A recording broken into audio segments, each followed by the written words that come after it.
बंगाली चौराहे पर लगी स्वर्गीय माधवराव सिंधिया की प्रतिमा को ओवरब्रिज निर्माण कार्य के चलते दूसरी जगह शिफ्ट किया गया है। अब यह प्रतिमा बंगाली चौराहे के समीप जैन मंदिर के सामने शिफ्ट की गई है। प्रतिमा स्थापना के समय कैबिनेट मंत्री तुलसीराम सिलावट, बीजेपी नगर अध्यक्ष गौरव रणदिवे और आईडीए के पूर्व अध्यक्ष मधु वर्मा मौजूद रहे।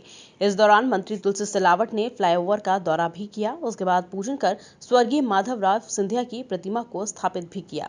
आप जानते हैं, स्वर्गीय माधवराव सिंधिया जी का संकल्प था, सोच था, चिंतन था कि राष्ट्र का विकास समग्र तभी होगा जब अंतिम व्यक्ति का विकास हो। विकास के अंदर सिंधिया जी के संकल्प को, उस सपनों को, उस लक्ष्य को, उस उद्देश्य को हम साकार करने में पूरा प्रयास, पूरी कोशिश करेंगे, क्योंकि स्वर्गीय माधवराव सिंधिया जी इंदौर, राष्ट्र और मध्य प्रदेश विकास और प्रगति के लिए जाना जाता है। राज्य के चारों महानगरों से जब रेल मंत्री थे तो उन्होंने इंदौर से बम्बई, बम्बई से दिल्ली, दिल्ली से मद्रास और कलकत्ता, ये उनका काम था। और जो शिक्षा का सर्वश्रेष्ठ संस्थान होता है, IIM भारतीय प्रबंध संस्थान, और दूसरा कौन सा है, IIT है ना, ये दोनों जब ये मानव संसाधन मंत्री थे तो आपके कर कमलों द्वारा, आपके नेतृत्व में ये बड़ी सौगात इंदौर को मिली थी। और उनका राष्ट्र का चिंतन करते थे, राष्ट्र की चिंता पालते थे, मध्य प्रदेश की पालते थे, साथ में इंदौर उनके दिल में के पटल पर हमेशा रहता था। उसी परंपरा के निर्वाह करने के लिए देश के पूर्व केंद्रीय मंत्री ज्योतिरादित्य सिंधिया जी भी हमेशा मध्य प्रदेश के और प्रयास, विकास और प्रगति के लिए इंदौर का भी विकास और प्रगति में उनका हमेशा सोच रहता है, हमेशा सहयोग रहता है। कार्यपालन यंत्री गिरिजेश शर्मा ने बताया कि नियम अनुसार ब्रिज निर्माण 2 साल में पूरा होना था, लेकिन कुछ कारणों से काम को रोकना पड़ा। वहीं उन्होंने अगले 6 माह में जनता को ब्रिज की सौगात मिलने की संभावना जताई है।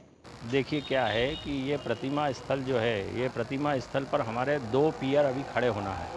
तो जैसे ही प्रतिमा हटेगी, शिफ्ट हो रही है, जैसे आज आपके सामने हो ही रही है, तो ये प्रतिमा हटने के बाद में हम यहाँ पर जो है 2 पियर हमारे जो है जिसका काम चालू करेंगे। दोनों पियर की नीचे से फुटिंग, फाउंडेशन कंप्लीट करके, सब स्ट्रक्चर कंप्लीट करके हम ऊपर आएंगे। उसके बाद में फिर हमारे आजू बाजू के 2 स्पान उस तरफ और 2 स्पान इस तरफ, ऐसे 4 हमारे छत के कार्य बचेंगे। 20-20 मीटर के 4 स्पान, 80 मीटर का मतलब 20 दूना 40 और 40 इधर, ऐसे 80 मीटर हमारी टोटल लंबाई की छत डाली जाना है। उसके लिए लगभग हम एक स्पान के लिए 1 माह के हिसाब से लगभग 4 महीने हमको इनको पूर्ण करने में समय लगेगा।